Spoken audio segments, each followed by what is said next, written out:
అందరికీ నమస్కారం. నేను మీ రవితేజ. మీరు చూస్తున్నారు city drive world. Dear friends, మనం ఏదైనా ఒక కార్ని చూస్ చేసుకున్నప్పుడు ఏ కంపెనీలో కొంటే బాగుంటుంది, ఏ కార్ కొంటే బాగుంటుంది, ఎంత బడ్జెట్లో కొంటే బాగుంటుంది, ఆ కార్లో వస్తున్న ఫీచర్స్ ఏంటి, అది మనకి ఎలా ఉపయోగపడుతుంది ఏంటి అని చెప్పేసి రకరకాలుగా అయితే మనం ఆలోచిస్తూ ఉంటాం. బట్ కారు కొన్న తర్వాత దాంట్లో ఏవైనా కొన్ని ప్రాబ్లమ్స్ వచ్చాయనుకోండి, ఆ తర్వాత మనం ఫేస్ చేసే ప్రాబ్లమ్స్ అని చెప్పేసి కూడా అంతే ఎక్కువగా ఉంటాయి. కాబట్టి దట్ బిఫోర్ మీరు ఏదైనా ఒక కార్ని చూస్ చేసుకొని పర్చేస్ చేస్తున్నప్పుడు మాత్రం ఈ పీడిఐ అనేది మాత్రం చాలా important. That is pre delivery inspection. అది ఎలా చేసుకోవాలి ఏంటని చెప్పేసి అయితే ఇప్పుడు మీకు చూపిస్తాను. చాలా సో ఈ వీడియోలో మీకు నేను ఎక్స్ట్రాకి సంబంధించిన వెహికల్ పీడిఐ చేసి అయితే చూపిస్తానండి. మెయిన్ థింగ్స్ మనం ఏం చూసుకోవాలి ఏంటనేది. అండ్ ముందుగా డ్రైవర్ సైడ్ నుంచి అయితే మీరు స్టార్ట్ చేయండి. ఈ బీడింగ్స్ ఏవైతే ఉన్నాయో ఇవి ప్రాపర్ ఫిట్టింగ్ ఉందా లేదని చెప్పేసి చెక్ చేసుకోండి. ఇవి కనుక మనకు ప్రాపర్ ఫిట్టింగ్ లేకపోతే మనకు ర్యాట్లింగ్ సౌండ్స్ వచ్చే ఛాన్సెస్ అని చెప్పేసి ఎక్కువగా ఉంటాయి. అండ్ ఈ గ్యాప్స్లో మనకు పెయింటింగ్ అనేది ప్రాపర్గా అయిందా లేదా, ఏమైనా రస్ట్ మార్క్స్ ఉన్నాయా ఏంటి అని చెప్పేసి అయితే చెక్ చేసుకోండి క్లియర్గా. And driver side door pad ఏదైతే ఉందో డ్రైవర్ ప్యాడ్ని కూడా మీరు నాక్ చేయండి. ఇలా గట్టిగా నాక్ చేశారంటే మీకు ఒక క్లారిటీ వస్తుంది. అక్కడ మీకు ర్యాట్లింగ్ సౌండ్ ఏదైనా వస్తున్నట్లయితే కనుక వన్స్ ర్యాట్లింగ్ సౌండ్ అనేది మీకు స్టార్ట్ అయింది అంటే మీకు ఆ ప్యాడ్ మొత్తం అంతా కూడా మీకు చేంజ్ చేసినా కూడా మీకు తర్వాత ఛాన్సెస్ అయితే ఉండవండి ఆ ర్యాట్లింగ్ సౌండ్ పోవడానికి. అందట్టు మీకు ప్యానల్ టు ప్యానల్ గ్యాప్ ఏదైనా ఉందా లేదా అని చెప్పేసి కూడా మీరు చెక్ చేసుకోండి. కంప్లీట్గా మన వెహికల్ తీసుకుంటున్నామంటే అట్లీస్ట్ ఒక 25 మినిట్స్ అయినా కూడా వెహికల్ తీసుకునే ముందు చాలామంది ఓన్లీ బయట పెయింటింగ్ మాత్రమే చెక్ చేసుకొని వెళ్ళిపోతుంటారు. అండ్ పెయింటింగ్ స్క్రాచెస్ మాత్రమే. పెయింటింగ్ స్క్రాచెస్తో పాటు కూడా మిగతా థింగ్స్ కూడా మనకు చాలా ఇంపార్టెంట్ అండి. ఇక్కడ మీరు నోటీస్ చేయండి, pin to pin, every inch to inch, every centimetre to centimetre ప్రతి ఒక్కటి కూడా మనం అయితే చెక్ చేసుకోవాల్సిన అవసరం అయితే ఉంటుంది. సో రైట్ నా ఇప్పుడు నేను డ్రైవర్ సైడ్ డోర్ని అయితే నేను చెక్ చేస్తున్నానండి. డ్రైవర్ సైడ్ డోర్ పైన ఏమైనా స్క్రాచెస్ ఉన్నాయా, పెయింటింగ్ మార్క్స్ ఏమైనా ఉన్నాయా, క్లియర్గా ఉందా లేదా మనకి ఏంటని చెప్పేసి చెక్ చేస్తున్నాను. అండ్ మీరు ఎప్పుడైతే ఒక పార్ట్ అయిపోతుందో దాని అండర్ బాడీ కింద కూడా మీరు ఒకసారి చెక్ చేసుకోండి. ఆ అండర్ బాడీలో మీకు ఎక్కడైనా ఏమైనా డెంట్స్ కానీ లేకపోతే ఏదైనా ఇబ్బందికరంగా మీకు అబ్నార్మల్గా అనిపించినట్లయితే కనుక మీరు ఖచ్చితంగా షోరూమ్ ఎగ్జిక్యూటివ్ ఎవరైతే ఉంటారో వారికి అయితే ఇన్ఫార్మ్ చేయండి. వారు దానికి సంబంధించిన మీకు సొల్యూషన్ అయితే మీకు తప్పకుండా ఇస్తారండి. అండ్ నెక్స్ట్ ఓఆర్విఎంను కూడా మీరు ప్రాపర్గా ఎలా చెక్ చేసుకోవాలంటే ఇక్కడ మనం మీకు గ్యాప్స్ ఉన్నాయా లేదా, ప్రాపర్ ఫిట్టింగ్ అవుతుందా లేదా, సరిగ్గా క్లోజ్ అవుతుందా లేదా, సరిగ్గా ఓపెన్ అవుతుందా లేదా, ప్రతి ఒక్కటి పిన్ టు పిన్ అయితే మనం చెక్ చేసుకోవాల్సిన అవసరం అయితే ఉంటుంది. ఇప్పుడు మీరు చూస్తున్న ఈ ఓఆర్విఎం అని చెప్పేసి మనకు పర్ఫెక్ట్ ఫిట్టింగ్తో అయితే ఉండండి. నెక్స్ట్ ఫెండర్, ఈ పార్ట్ని వచ్చేసి మనకు ఫెండర్ అని చెప్పేసి అంటారు. ఈ ఫెండర్లో మనకు స్క్రాచెస్ లేకపోతే డెంటింగ్ ఏదైనా పెయింటింగ్ ఏమైనా అయిందా లేదా అని చెప్పేసి నేను చెక్ చేస్తున్నాను. నెక్స్ట్ వీల్స్ అండ్ దానికి సంబంధించిన వీల్ ఆర్చ్ లోపల ఇక్కడ మీరు చూస్తున్న పార్ట్ అవుతుందో ఇక్కడ ఎక్కడ కూడా మనకు రస్ట్ అనేది అయితే ఎక్కడ ఉండకూడదండి. రస్ట్ అనేది ఉంది అంటే మీరు ఖచ్చితంగా ఇన్ఫార్మ్ చేయండి షోరూమ్ ఎగ్జిక్యూటివ్కి. అండ్ ఇక్కడ చూస్తున్న మీరు బ్రేక్ డిస్క్ ఏదైతే ఈ బ్రేక్ డిస్క్ పైన మీకు నార్మల్ రస్ట్ అనేది కనిపించింది అనుకోండి, అది మీరు ఎప్పుడైతే వెహికల్ని యూస్ చేస్తారో వెహికల్ని యూస్ చేస్తున్నప్పుడు ఆ బ్రేక్ డిస్క్ ప్యాడ్స్ తోటి అయితే మీకు ఆ రబ్బింగ్ అయిపోతే ఆ చిన్న చిన్న రస్ట్ అయితే మీకు క్లియర్ అయిపోతుందండి. దానివల్ల ఎటువంటి ప్రాబ్లం అయితే ఉండదు. నెక్స్ట్ విండ్షీల్డ్ పైన మనకు ఎటువంటి స్క్రాచెస్ అయినా ఉందా లేకపోతే విండ్షీల్డ్ ఫిట్టింగ్ అనేది పర్ఫెక్ట్గా ఉందా లేదా అని చెప్పేసి అయితే మీరు చెక్ చేసుకోండి. ఆ తర్వాత ఫ్రంట్ బ్యానెట్ పైన స్క్రాచెస్ ఏమైనా ఉన్నాయా లేకపోతే డెంటింగ్ లేకపోతే పెయింటింగ్ అనేది ప్రాపర్గా అయిందా లేదా అని చెప్పేసి అయితే మీరు చెక్ చేసుకోండి. అండ్ కార్నర్ టు కార్నర్ దాని యొక్క ఫినిషింగ్ అనేది క్లియర్గా ఉందా. ఇప్పుడు నేను ఏ విధంగా అయితే చెక్ చేస్తున్నానో సేమ్ యాజ్ ఇట్ ఈస్గా మీరు కూడా ఒక వెహికల్ని తీసుకుంటున్నారు అంటే వెహికల్ని తీసుకునే ముందు ఖచ్చితంగా మనం ఈ విధంగా చెక్ చేసుకుంటే షోరూమ్ ఎగ్జిక్యూటివ్స్ చెక్ చేస్తారు, పీడిఐ సంబంధించిన వాళ్ళ ఎక్స్పర్ట్స్ కూడా చెక్ చేస్తారు. మనం వెహికల్ మనతోటి ఆ వెహికల్ లైఫ్ టైం ఉండిపోతుంది కాబట్టి దాన్ని మనం చెక్ చేసుకోవడం వల్ల ఎటువంటి ప్రాబ్లం లేదు. అండ్ వారైతే మిమ్మల్ని అబ్జెక్ట్ చేయరండి.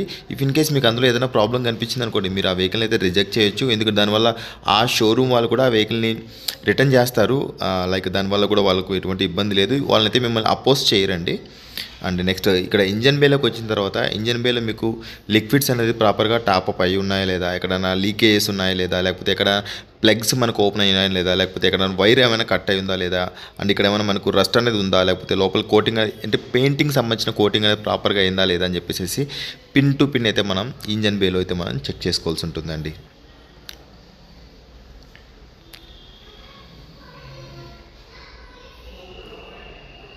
అంటే మీకు ప్రతి ఒక్కటి దీనికి సంబంధించిన ఒక చెక్ లిస్ట్ అయితే ఉంటుంది.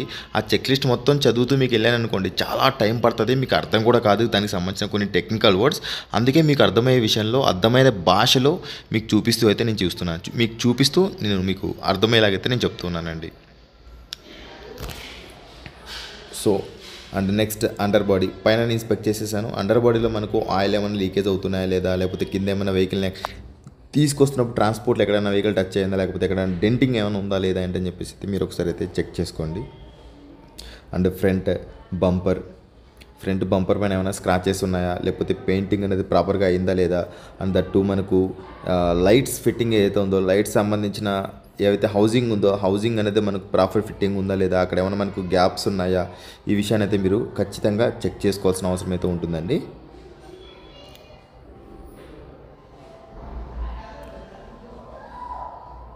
అంటే వెహికల్ వస్తుందన్న ఒక మోజుతోటి తొందరగా టకటక వెళ్ళిపోయి కారు చుట్టూ తిరిగేసేసి ఆ స్క్రాచెస్ లేవు ఏమీ లేదు అని చెప్పేసి చాలామంది అలా వెహికల్ తీసేసుకుంటుంటారు. వెహికల్ని తీసుకున్న 1 వీక్ 1-2 డేస్లోనే ఏమైపోతుందంటే అందులో ఏదైనా సౌండ్ రావడం, అందులో ఏదైనా ప్రాబ్లం కనిపించిన వెంటనే లైఫ్ టైం వాళ్ళు ఆ ప్రాబ్లంతో అయితే ఫేస్ చేయాల్సి ఉంటుంది. మీరు వెహికల్ అనేది మీ పేరు పైన రిజిస్టర్ అవ్వనంత వరకు కూడా ఆ వెహికల్ అనేది మీకు సంబంధించింది కాదు. అంతవరకు కూడా మీరు ఆ వెహికల్ని రిజెక్ట్ చేసే ఛాన్స్ ఉంటుంది అండ్ ఆ వెహికల్ మీరు మార్చుకునే ఛాన్స్ ఉంటుంది. కాబట్టి ఈ విషయాన్ని అయితే మీరు గుర్తుంచుకొని మీ వెహికల్ ఎప్పుడైతే తీసుకుంటున్నారో దాన్ని ప్రాపర్గా చెక్ చేసుకున్న తర్వాత మాత్రమే ఆ వెహికల్ అయితే మీరు ఓకే చేయండి. ఓకే చేయకోకుండా సరే ఏదో వచ్చేస్తుంది కదా సరదాగా వెళ్ళిపోతున్నాం, ఫ్యామిలీ వచ్చేసింది వాళ్ళని వెయిట్ చేయించడం ఎందుకు, లేకపోతే ఇప్పుడు మనకు 20 మినిట్స్ 25 మినిట్స్ దాన్ని అంతగా చెక్ చేసుకుంటే ఎవరైనా ఏమైనా అనుకుంటారో అలాంటి మీరు మైండ్లో నుంచి తీసేసేసి ఈ 25 మినిట్స్ మీరు కనుక పీడిఏ కోసం మీరు స్పెండ్ చేశారంటే మీరు ఆ వెహికల్ని యూజ్ చేసేంత వరకు కూడా మీరైతే హ్యాపీగా ఉంటారు, పీస్ ఆఫ్ మైండ్ అయితే మీరు లాస్ అవ్వరు.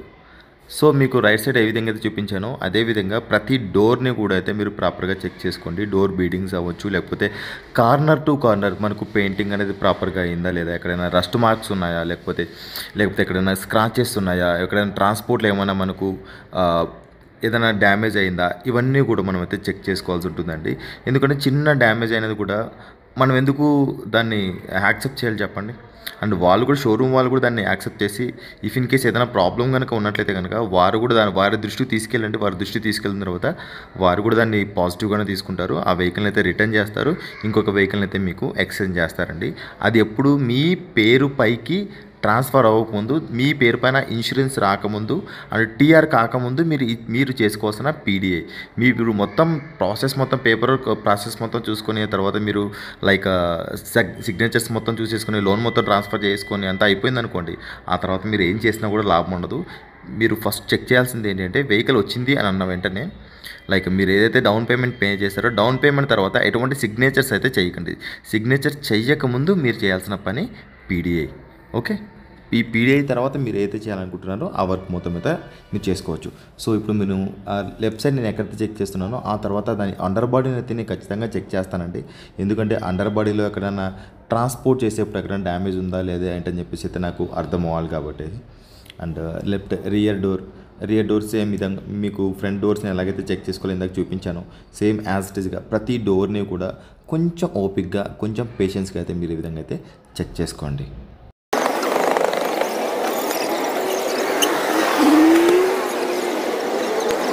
సో వెహికల్ ఆల్మోస్ట్ అంతా చెక్ చేయడం అయితే జరిగింది. అండ్ ఇప్పుడు వచ్చేసేసి మనం వెనకైతే చెక్ చేస్తున్నాం టెయిల్ గేట్ దగ్గర అండి.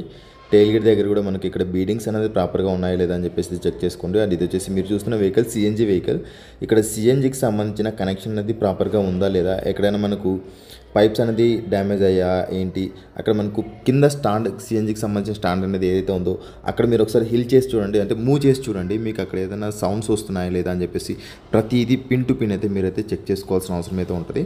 అండ్ దట్ రియర్ బంపర్ అవ్వచ్చు, లేకపోతే రియర్ రిఫ్లెక్టర్స్ అవ్వచ్చు, లేకపోతే టెయిల్ ల్యాంప్ సంబంధించిన అక్కడ మీకు ఏవైతే హౌసింగ్ ఉంటుందో అక్కడ మీకు ఏమైనా గ్యాప్స్ ఉన్నాయా, ప్యానల్ గ్యాప్స్ ఏమైనా ఉన్నాయా. ప్యానల్ గ్యాప్స్ కనుక ఉన్నట్లయితే కనుక వాటర్ అనేది లోపలికి వెళ్ళే ఛాన్సెస్ ఉంటాయి కాబట్టి ఆ ప్యానల్ గ్యాప్స్ అనేది ఉండకుండా చూసుకోండి. అది ప్రతి చోట మీకు ఎక్కడైతే ప్యాడ్ కనిపించిందో అక్కడ మీరు ప్రతి చోట కూడా నాక్ చేయండి. దానివల్ల ఏంటంటే రాట్లింగ్ సౌండ్ అనేది ఉందా లేదా అనేది మీకు అర్థమవుతుంది.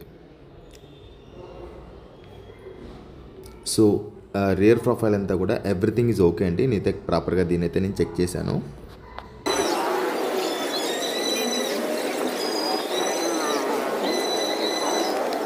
సో ఇప్పటివరకు మనకు ఎక్స్టీరియర్ సంబంధించిన మొత్తం ఇన్స్పెక్షన్ అయితే కంప్లీట్ అయిపోయిందండి. ఇప్పుడు ఇంటీరియర్లోకి వచ్చేసాను. ఇంటీరియర్లో మీకు టాప్ ఇక్కడ ఏమైనా మీకు సౌండ్స్ వస్తున్నాయా ఏంటని చెప్పేసి అయితే ఇక్కడ కూడా మీరు నాక్ చేయండి. అంటే గట్టిగా నాక్ చేయాల్సిన అవసరం లేదు. మీరు కొంచెం నాక్ చేసిన వెంటనే మీకు ఆ సౌండ్ అనేది అయితే క్లియర్గా అర్థమవుతుంది. లోపల ఏమైనా అబ్నార్మల్ సౌండ్ ఉందా లేదా అంటే చెప్పేసి హెడ్ రెస్ట్ అయితే నేను చెక్ చేస్తూ ఉన్నాం. మనకు అది ప్రాపర్గా ఫిట్ అవుతుందా లేదా, సెట్ పైకి కిందికి మూవ్ అవుతున్నాయా లేదా, మనకి ఇది ఎందుకంటే అడ్జస్టబుల్ హెడ్ రెస్ట్ కాబట్టి మనకి అక్కడ స్ట్రక్ అవుతున్నాయా ఏంటి, మూమెంట్ అనేది సరిగా లేదా ఉందా లేదా అని చెప్పేసి. అండ్ రియర్లో మనకు ఆమ్రెస్ట్ కనుక ఉంటే ఆమ్రెస్ట్ని కూడా మీరు చెక్ చేయండి. అండ్ దానికి సంబంధించిన ఫిట్టింగ్ అనేది సరిగా ఉందా లేదా. అండ్ మీకు రియర్ ఏసీ వెంట్స్ ఉన్నట్లయితే కనుక రియర్ ఏసీ వెంట్స్ ఆన్ చేయండి. ఆన్ చేసి మీరు చెక్ చేయండి. అండ్ ఆల్ పవర్ విండోస్ కనుక ఉన్నట్లయితే కనుక ఆల్ పవర్ విండోస్ని డ్రైవర్ సైడ్ నుంచి కూడా మీరు ఆపరేట్ చేయండి. అదేవిధంగా ప్రతి డోర్ దగ్గరకు వచ్చేసి అప్ చేయండి, అదేవిధంగా డౌన్ చేయండి. అక్కడ ఏమైనా మీకు డౌన్ చేస్తున్నప్పుడు కానీ లేకపోతే అప్ చేస్తున్నప్పుడు కూడా మీదైనా అబ్నార్మల్ సౌండ్స్ ఏమైనా వస్తున్నాయా, లేకపోతే ప్రాపర్గా డౌన్ అవుతుందా లేదా, ప్రాపర్గా అప్ అవుతుందా లేదా అని చెప్పేసి కూడా మీరు అయితే చెక్ చేసుకోండి. అండ్ ఫ్రంట్లో మీకు ఇన్స్ట్రుమెంట్ క్లస్టర్ అవ్వచ్చు, లేకపోతే ఏసీ అవ్వచ్చు, ప్రతి ఒక్క బటన్ని కూడా మీరైతే టెస్ట్ చేసి అయితే మీరు చెక్ చేయండి. ఎందుకంటే మీకు వెహికల్ అయితే టెస్ట్ రైడ్కి మీకు బయటకు ఇవ్వకపోవచ్చు. అలాంటప్పుడు మనం ఇక్కడే వెహికల్ని చెక్ చేసుకోవాల్సి ఉంటుంది అనమాట. అండ్ ఇన్స్ట్రుమెంట్ క్లస్టర్ అవ్వచ్చు, లేకపోతే ఇన్ఫోటైన్మెంట్ సిస్టమ్ అవ్వచ్చు, centre console, steering, tilt and telescopic ఉన్నట్లయితే కనుక టిల్ట్ అనేది ప్రాపర్గా అవుతుందా లేదా, టెలిస్కోపిక్ ఉన్నట్లయితే కనుక టెలిస్కోపిక్ అనేది మనకు ప్రాపర్గా వర్క్ అవుతుందా లేదా అని చెప్పేసి అయితే మీరు ఇక్కడ చెక్ చేసుకోండి. ఏసీకి సంబంధించిన ప్రతి ఒక్క బటన్ని కూడా మీరైతే టర్న్ చేసి అయితే చూసుకోండి. లేదా బటన్స్ ఉన్నట్లయితే ఆటో క్లైమేట్ కంట్రోల్ ఉన్నట్లయితే కనుక దాన్ని కూడా మీరైతే చెక్ చేసుకోండి ప్రాపర్గా వర్క్ అవుతుందా లేదా. విండ్షీల్డ్ సంబంధించి అయితేనేమి, లేకపోతే లెగ్స్కి సంబంధించి అయితేనేమి. అండ్ నెక్స్ట్ సీట్ బెల్ట్స్ అనేది ప్రాపర్గా వర్క్ అవుతుందా లేదా, సీట్ బెల్ట్ వేసుకున్నప్పుడు మీకు సెన్సార్ అనేది ప్రాపర్గా వర్క్ అవుతుందా లేదా. అండ్ లెఫ్ట్ కో ప్యాసింజర్ అవ్వచ్చు, లేకపోతే రైట్ సైడ్ అవ్వచ్చు. అండ్ సీట్ని కూడా రిక్లైన్ చేసుకోండి. సీట్ హైట్ అడ్జస్ట్మెంట్ ఉంటే కనుక ప్రతి ఒక్కటి కూడా సీట్ హైట్ అడ్జస్ట్మెంట్ చేసుకోండి అండ్ స్లైడ్ చేసుకోండి. అంటే ఇప్పుడు మీరు చేస్తున్న ప్రతి ఒక్క మూమెంట్లో కూడా ఏదైనా మీకు అబ్నార్మల్గా అనిపించినట్టయితే కనుక ఇమ్మీడియట్గా మీ షోరూమ్ ఎగ్జిక్యూటివ్ అయితే మీరు అప్రోచ్ అవ్వండి. ఇవంతా అయిపోయిన వెంటనే నెక్స్ట్ ఇంజన్ని స్టార్ట్ చేసి ఇంజన్ దగ్గర నుంచి ఏమైనా కింద ఇంజన్లో ఆయిల్ లీకేజ్ ఏమైనా ఉందా, లేకపోతే ఇంజన్ దగ్గర ఏమైనా అబ్నార్మల్ సౌండ్స్ వస్తున్నాయా లేదా అంటే చెప్పేసి అయితే మీరు చెక్ చేయండి. ఆ తర్వాత హెడ్ ల్యాంప్స్ అవ్వచ్చు, లేకపోతే రివర్స్ పార్కింగ్ అవ్వచ్చు, లేకపోతే రివర్స్ పార్కింగ్ సెన్సార్స్ అవ్వచ్చు, రివర్స్ కెమెరా అవ్వచ్చు, లేకపోతే ఇండికేటర్స్ అవ్వచ్చు, హజార్డ్ అవ్వచ్చు, ప్రతి ఒక్కటి కూడా మీరు ఆన్ చేసి అయితే చెక్ చేయండి.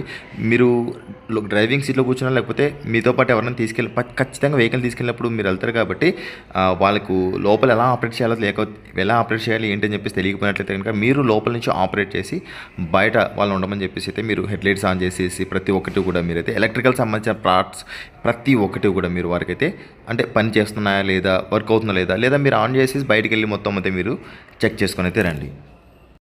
సో రైట్ ఫ్రెండ్స్, ఇది వాటి వీడియోలో అండ్ ఎక్స్టర్ పీడిఐ అండ్ ఇదే విధంగా ఎక్స్టర్ నేను ఏ విధంగా చేశాను ప్రతి ఒక్క వెహికల్ని కూడా మీరు సేమ్ యాస్టీజ్గా అయితే మీరు చేసుకోవచ్చు అండి. అండ్ చాలా రోజుల నుంచి బ్రదర్ పీడిఐ ఎలా చేసుకోవాలి అని చెప్పేసి చాలామంది అడుగుతున్నారు. సో ఇప్పుడు చూసారు కదా, మెయిన్ థింగ్స్ మీరు ఎక్కడ ఫోకస్ చేయాలి, ఏం చూసుకోవాలన్నది మీకు ఒక క్లారిటీ వచ్చిందని చెప్పేసి అయితే నేను అనుకుంటున్నా. అండ్ ఈ వీడియో మీకు నచ్చినట్లయితే లైక్ చేయండి, అదేవిధంగా మీ ఫ్రెండ్స్ అండ్ ఫ్యామిలీ మెంబర్స్ కూడా షేర్ చేసుకోండి. Thanks for watching. Bye. Seat belt ధరించండి, హెల్మెట్ ధరించండి, సురక్షితంగా ప్రయాణించండి. అంబులెన్స్కి దారి ఇవ్వడం మాత్రం మర్చిపోదు. Please don't drunk and drive. బోలో భారత్ మాతా కీ జై.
ఓడోమీటర్ రీడింగ్ చూడు, అది కాదు అక్కడ పెట్టుకొని చూడు కనిపిస్తుంది.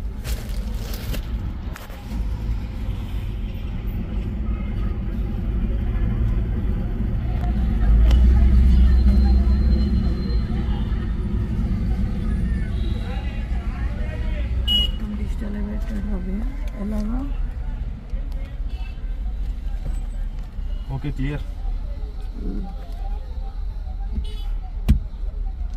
అంతే కదా.